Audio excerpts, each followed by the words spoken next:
నమస్తే, welcome to city cable news. ముందుగా headlines చూద్దాం.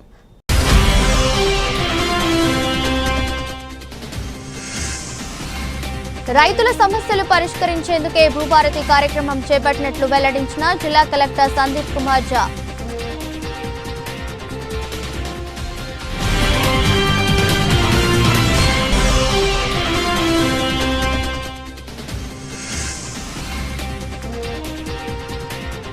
సిరిసిల్ల పట్టణంలోని అయ్యప్ప స్వామి దేవాలయంలో శని త్రయోదశి పూజా కార్యక్రమాలు.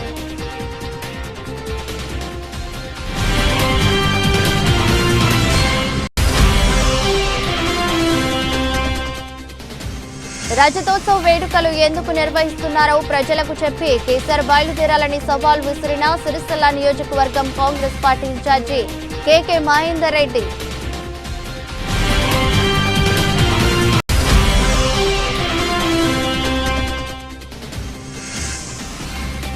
కార్మికుల పక్షాన పోరాడుతుంది కేవలం ఎర్రజెండా పార్టీయేనని వెల్లడించిన సిఐటియు నాయకులు.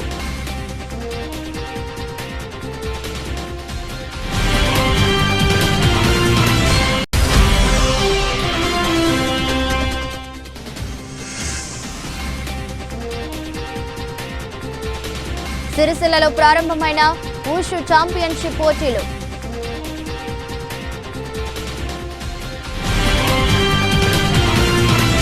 భూ సమస్యల పరిష్కారమే లక్ష్యంగా రాష్ట్ర ప్రభుత్వం నూతన ఆర్ఓఆర్ భూభారతి చట్టం రూపకల్పన చేస్తుందని జిల్లా కలెక్టర్ సందీప్ కుమార్ ఝా అన్నారు. శనివారం తంగలపల్లి మండల కేంద్రంలోని ఫంక్షన్ హాల్లో నిర్వహించిన భూభారతి చట్టం అవగాహన కార్యక్రమంలో జిల్లా కలెక్టర్ సందీప్ కుమార్ ఝా పాల్గొన్నారు.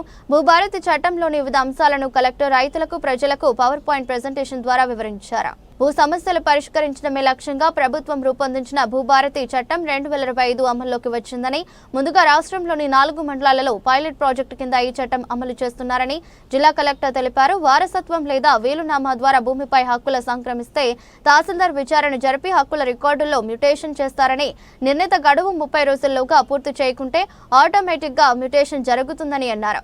భూముల రిజిస్ట్రేషన్, మ్యూటేషన్ సమయంలో తప్పనిసరిగా భూమి పటం అందుబాటులో ఉండాలని, మండలాల్లో లైసెన్స్ సర్వేయర్ల ద్వారా భూమి మ్యాప్ తయారు చేస్తేనే రిజిస్ట్రేషన్, మెడిటేషన్ జరిగేలా చట్టంలో వ్యవస్థ కల్పించామని తెలిపారు. ప్రస్తుతం ధరణిలో ఉన్న భూ రికార్డులు భూభారతి చట్టంలో కొనసాగుతాయని తెలిపారు. భూ హక్కుల రికార్డుల్లో తప్పుల సవరణకు అర్హులైన వారు మన జిల్లాలో నూతన చట్టం అమల్లోకి వచ్చిన ఏడాదిలోగా దరఖాస్తు చేసుకోవాలని, ఆ దరఖాస్తులను పరిశీలించి రెవెన్యూ డివిజన్ అధికారి, జిల్లా కలెక్టర్ ఒక నిర్ణయం తీసుకుంటారని, దరఖాస్తుదారునికి ఏమైనా అభ్యంతరాలు ఉంటే కలెక్టర్ భూమి ట్రిబ్యునల్లో అప్పీల్ చేసుకోవచ్చని కలెక్టర్ తెలిపారు.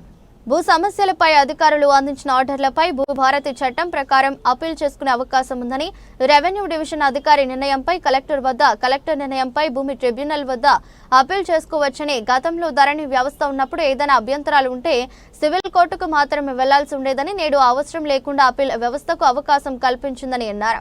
ప్రతి గ్రామంలో రెవెన్యూ రికార్డుల తయారీ చేసి ప్రతి సంవత్సరం గ్రామాల్లో రికార్డు డిస్ప్లే చేయడం జరుగుతుందని అన్నారు. మనిషికి ఆధార్ కార్డు లాగా భూమికి భూదార్ సంఖ్య కేటాయింపు ప్రణాళిక చేస్తుందని, దీని ద్వారా భూ ఆక్రమణలకు చెక్ పెట్టవచ్చన్నారు. వ్యవసాయ భూముల రిజిస్ట్రేషన్, మ్యూటేషన్ ఒకే రోజు ఉంటాయని అన్నారు. కొనుగోలు, దానం, తనఖా, బదిలీలు బాగా పంపకాల ద్వారా భూమిపై హక్కులు సంక్రమిస్తే తహసీల్దార్ రిజిస్ట్రేషన్ చేసి హక్కుల రికార్డులు మార్పులు చేసి పట్టాదారు పాస్ పుస్తకం జారీ చేస్తారని, slot booking, stamp duty, registration, nutrition fees చెల్లింపు అంటే నిర్ణీత తేదీలో చట్ట ప్రకారం సొంత దస్తావేజు రాసుకొచ్చి సమర్పించాల్సి ఉంటుందని, దస్తావేజుతో పాటు ప్రభుత్వం నిర్దేశించిన తేదీ నుంచి భూమి పట్టం సమర్పించాలని అన్నారు. భూభారతి చట్టంపై అవగాహన కల్పించేలా కరపత్రాలను పంపిణీ చేశామని, ప్రజలు వీటిని గమనించాలని, ఏమైనా సందేహాలు ఉంటే తీర్చడానికి అధికారులు ఎప్పుడు సిద్ధంగా ఉంటారని తెలిపారు. కార్యక్రమంలో జిల్లా గ్రంథాలయ సంస్థ చైర్మన్ నాగుల సత్యనారాయణ గౌడ్, వ్యవసాయ మార్కెట్ కమిటీ చైర్పర్సన్ వెలుముల స్వరూప, సిరిసిల్ల ఆర్డీఓ రాధాబాయ్, వ్యవసాయ market committee vice chairman Narsingam, తహసీల్దార్ జయంత్, సంజీవ్ తదితరులు పాల్గొన్నారు. సిరిసిల్ల పట్టణంలోని అయ్యప్ప స్వామి దేవాలయంలో శని త్రయోదశి సందర్భంగా భక్తులు ప్రత్యేక పూజలు చేశారు. శని దేవునికి తైలాభిషేకం నిర్వహించారు. మాస శివరాత్రికి ముందు వచ్చే శని త్రయోదశి శివునికి అత్యంత ప్రీతికరమైన రోజు అని ఆలయ అర్చకులు పేర్కొన్నారు. ఈ రోజు నాడు శనీశ్వరునికి తైలాభిషేకం నిర్వహిస్తే ఏలినాటిగా ఉన్న అష్టమ శని తొలగుతుందని భక్తుల విశ్వాసమని పేర్కొన్నారు. కార్యక్రమంలో భక్తులు తదితరులు పాల్గొన్నారు. స్వామి శరణమయ్యప్ప. భగవద్భక్తులందరికీ అయ్యప్ప అనుగ్రహంతో అయ్యప్ప దేవాలయం లోపల ప్రతిష్ఠ చేసుకున్నటువంటి శనేశ్వర విగ్రహానికి ఈరోజు శనిత్రయోదశి సందర్భంగా సామూహికంగా తైలాభిషేకం చేస్తున్నాము.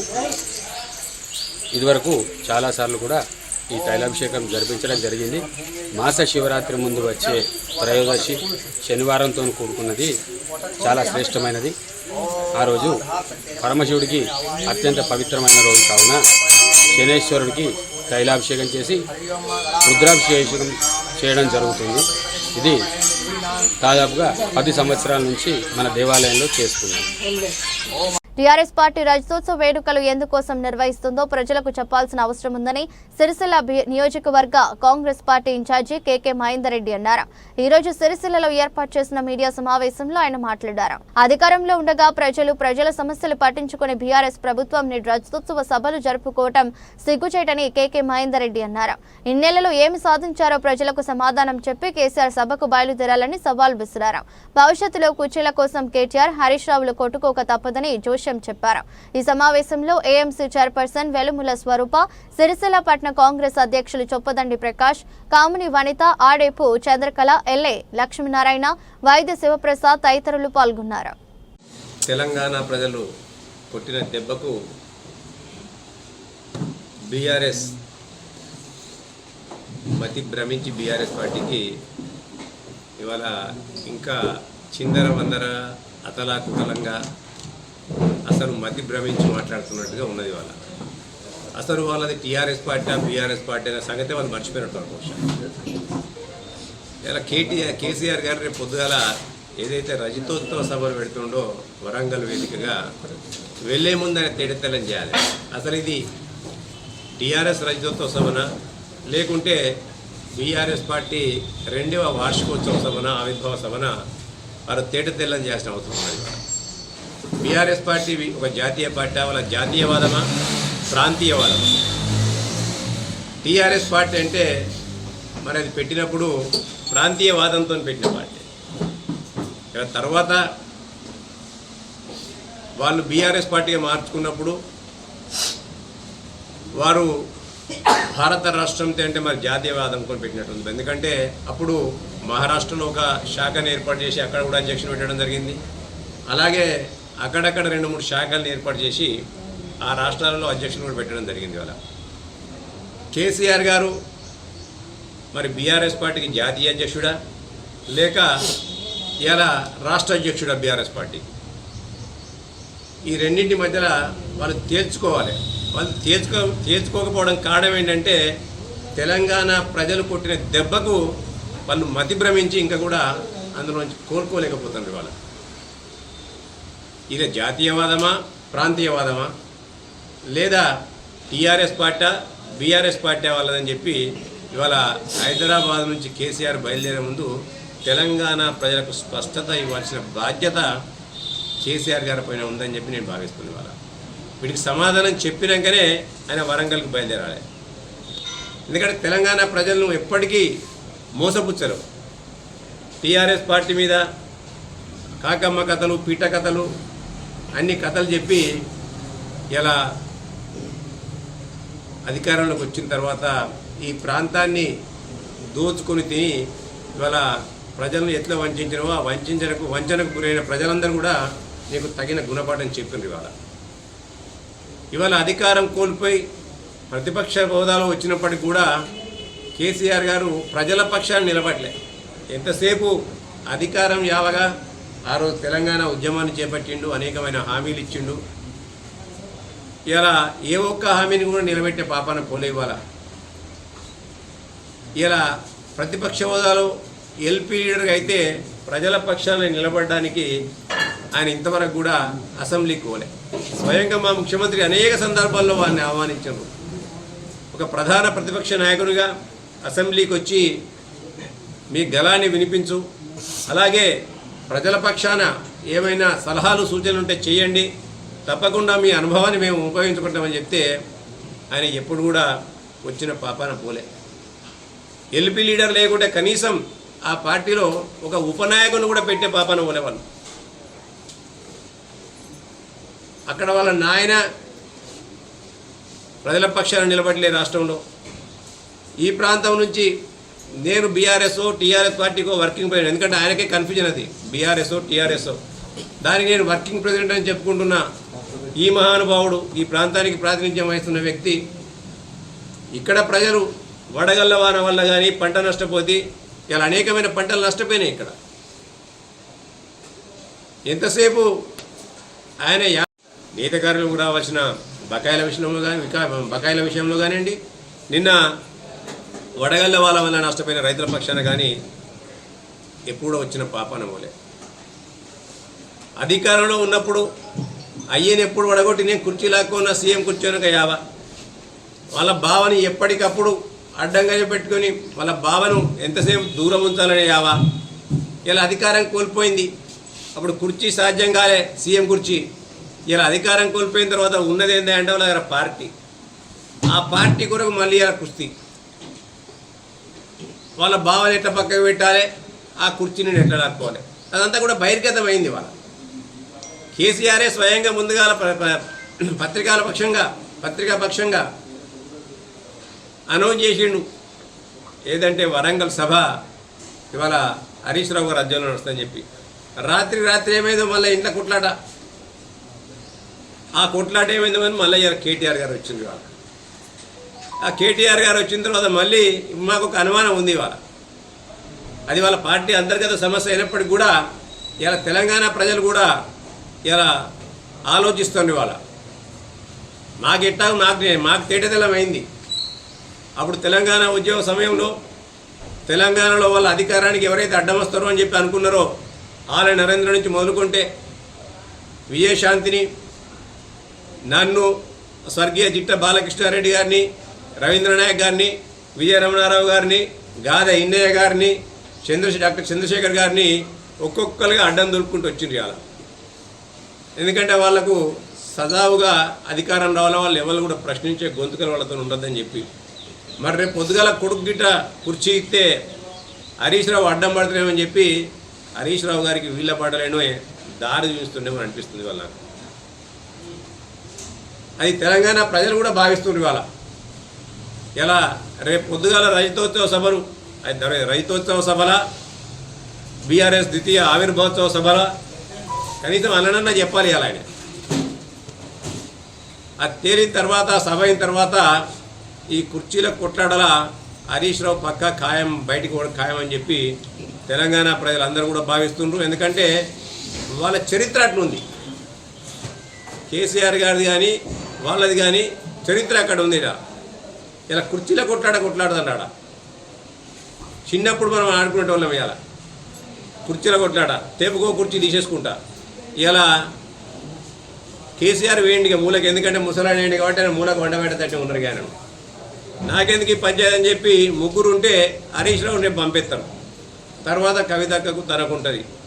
ఇక తర్వాత ఆమెను కూడా పంపిస్తే ఇవాళ నేను ఒక్కనే ఉంటా అని చెప్పి ఒక ఈ సామ్రాజ్యాన్ని, బీఆర్ఎస్ అనే సామ్రాజ్యాన్ని ఏర్కోవచ్చు అని చెప్పి ఒక ఆలోచన విధానంతో కేటీఆర్ గారు ఉన్నట్టు అవుపడుతుంది. ఇవాళ ప్రపంచ కార్మికుల దినోత్సవమైన మేడేను విజయవంతం చేయాలని సిఐటియు జిల్లా కార్యదర్శి కోడం రమణ పిలుపునిచ్చారు.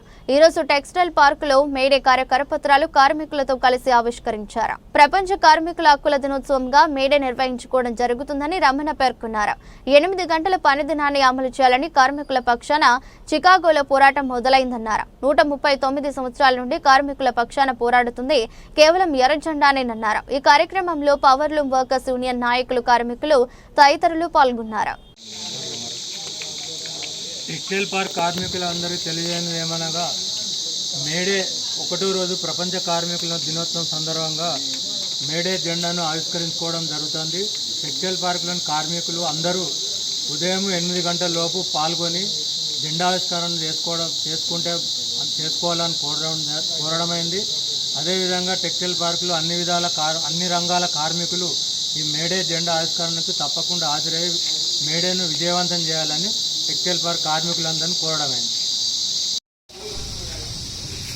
ఈరోజు CITU textile park powerloom workers union కార్మికుల సమావేశాన్ని నిర్వహించుకోవడం జరిగింది. ఈ సందర్భంగా మే 1న జరిగేటువంటి ప్రపంచ కార్మిక దినోత్సవం 139వ మేడేకి సంబంధించినటువంటి కరపత్రాన్ని ఆవిష్కరించడం జరిగింది.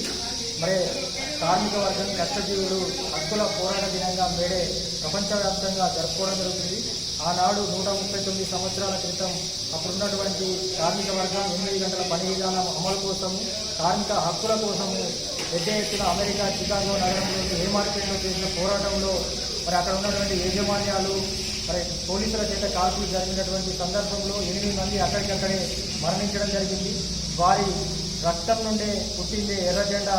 కాబట్టి అప్పటి నుంచి మేడే రోజున ప్రపంచవ్యాప్తంగా ఉన్నటువంటి కార్మిక వర్గము మేడే అమరవీరులకు ఘనంగా నివాళులర్పిస్తూ ఎర్ర జెండా పుట్టినరోజును మేడే కార్యక్రమాలను ప్రపంచవ్యాప్తంగా కుల మత ప్రాంత భేదాలు లేకుండా నిర్వహించుకోవడం జరుగుతూ ఉంది. మరి ఈ మేడే కార్యక్రమాలను సిఐటి ఆధ్వర్యంలో రాజన్న సిరిసిల్ల జిల్లా వ్యాప్తంగా కూడా మరి ఘనంగా నిర్వహించుకోవడం జరుగుతుంది. అందులో భాగంగా మే 1వ తేదీన సిరిసిల్ల జిల్లా కేంద్రంలో బీవై నగర్ జెండా చౌరస్తా వద్ద పెద్ద బహిరంగ సభ భోజనాలు కూడా ఏర్పాటు చేయడం జరిగింది. కాబట్టి రాజన్న సిరిసిల్ల జిల్లా వ్యాప్తంగా ఉన్నటువంటి అన్ని రంగాల కార్మికులు మరి జెండాలు ఎగరవేసుకుని ఉదయం 9-10 గంటల వరకే బీవై నగర్ జెండా చౌరస్తా వద్దకు రావాలని విజ్ఞప్తి చేస్తూ ఉన్నాం.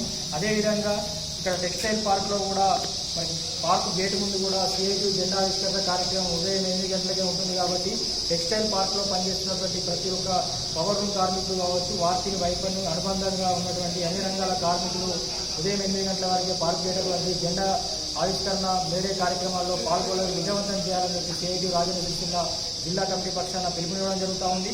అదేవిధంగా మరి ఇప్పుడు జరుపుతున్నటువంటి 139వ మేడే చాలా ప్రాముఖ్యత సంతరించుకున్నటువంటి పరిస్థితి ఉంది. ఎందుకంటే ప్రస్తుతం అధికారంలో ఉన్నటువంటి కేంద్ర బీజేపీ ప్రభుత్వము ఆనాడు పోరాటం చేసి సాధించుకున్నటువంటి హక్కులన్నింటినీ కూడా 29 కార్మిక చట్టాలను 4 లేబర్ కోడ్లను తీసుకొచ్చి పెట్టుబడిదారులకు బడా యజమాన్యాలకు కార్మికులను కట్టుబానిసలు చేసే విధంగా లేబర్ కోడ్లను తీసుకొచ్చింది. కాబట్టి ఆ లేబర్ కోడ్లను వెనక్కి పెట్టే విధంగా ఈ మేడే రోజున మన కార్మిక వర్గం యొక్క ఐక్యత ఈ కేంద్ర బీజేపీ ప్రభుత్వానికి చూపెట్టి మన హక్కులను కాపాడుకోవాల్సినటువంటి బాధ్యత ఉంది. కాబట్టి ప్రతి ఒక్క కార్మికులు కూడా మేడే రోజున మరి కార్మిక దినోత్సవం రోజున పనులు బంద్ చేసి మేడే కార్యక్రమంలో పెద్ద ఎత్తున పాల్గొని విజయవంతం చేయాలని, ఇది మేడే కార్యక్రమాల నిర్వహణకు ఇక్కడ ఉన్నటువంటి మిత్రులు కావచ్చు, శ్రేయోభిలాషులు ప్రతి ఒక్కరు కూడా తమ వంతు ఆర్థిక సహాయ సహకారాలు అందించి కార్మిక వర్గానికి తోడ్పాటు అందించి బాగా నిలవాలని చెప్పి పిలుపునివ్వడం జరుగుతుంది.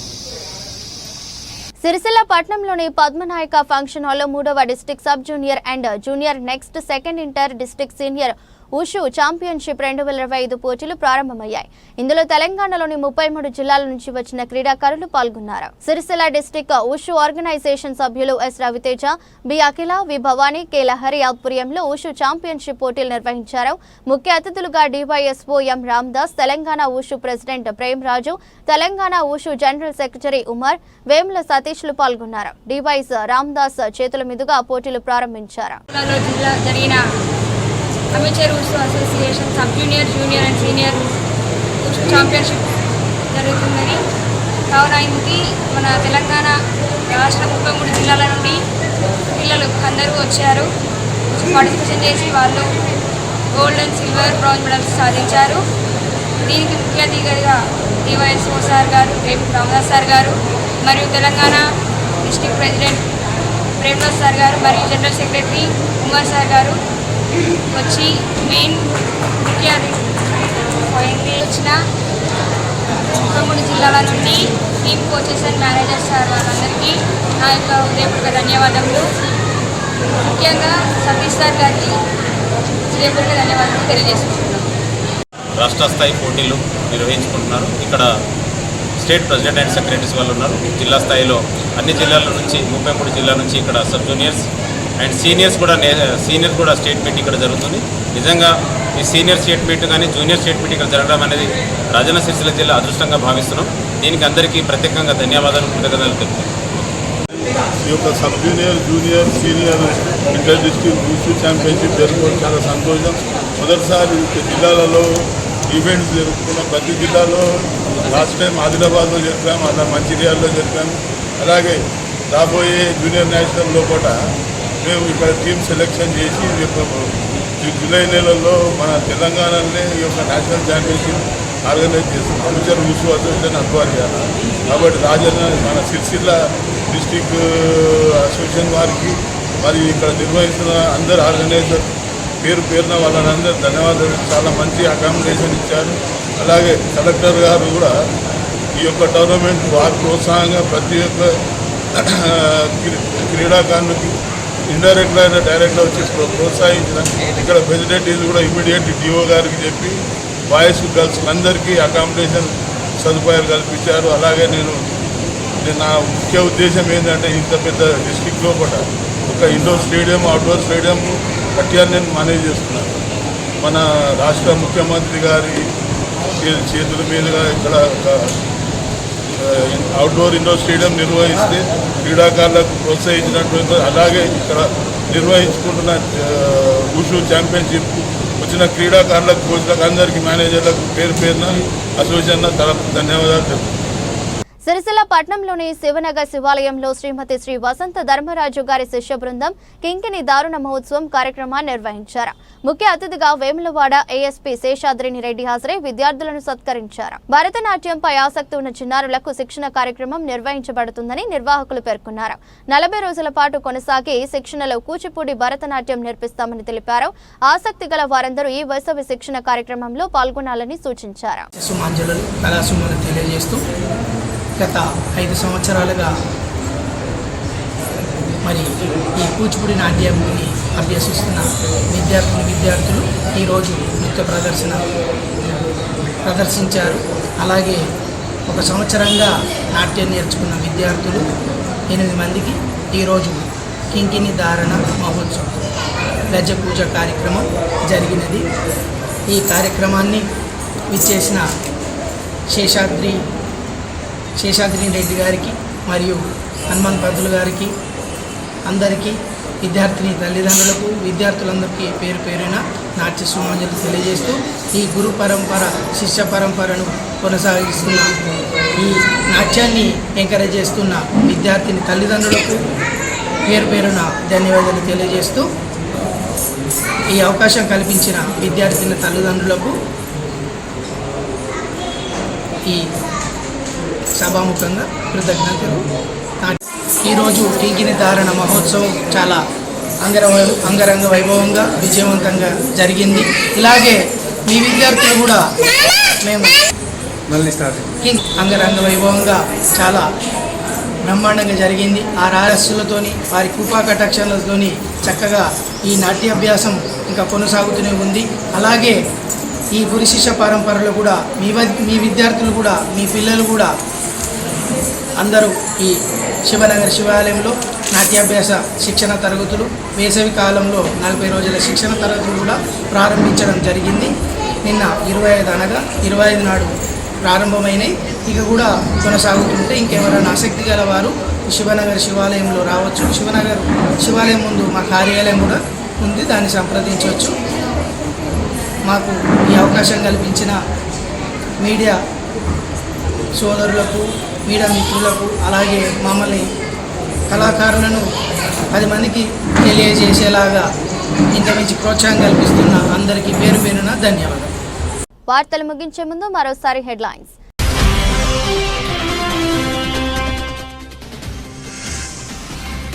రైతుల సమస్యలు పరిష్కరించేందుకే భూభారతి కార్యక్రమం చేపట్టినట్లు వెల్లడించిన జిల్లా కలెక్టర్ సందీప్ కుమార్ ఝా.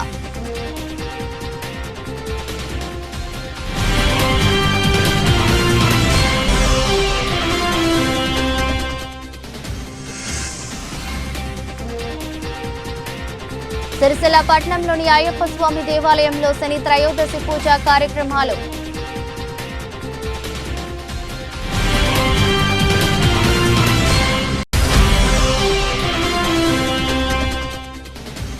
రజతోత్సవ వేడుకలు ఎందుకు నిర్వహిస్తున్నారో ప్రజలకు చెప్పి కేసీఆర్ బయలుదేరాలని సవాల్ విసిరిన సిరిసిల్ల నియోజకవర్గం కాంగ్రెస్ పార్టీ ఇన్ఛార్జి కేకే మహేందర్ రెడ్డి.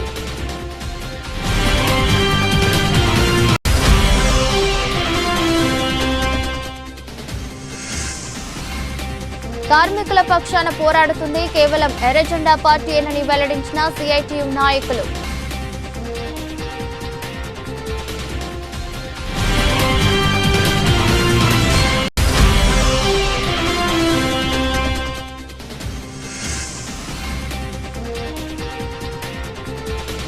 సిరిసిల్లలో ప్రారంభమైన వుషు ఛాంపియన్షిప్ పోటీలు.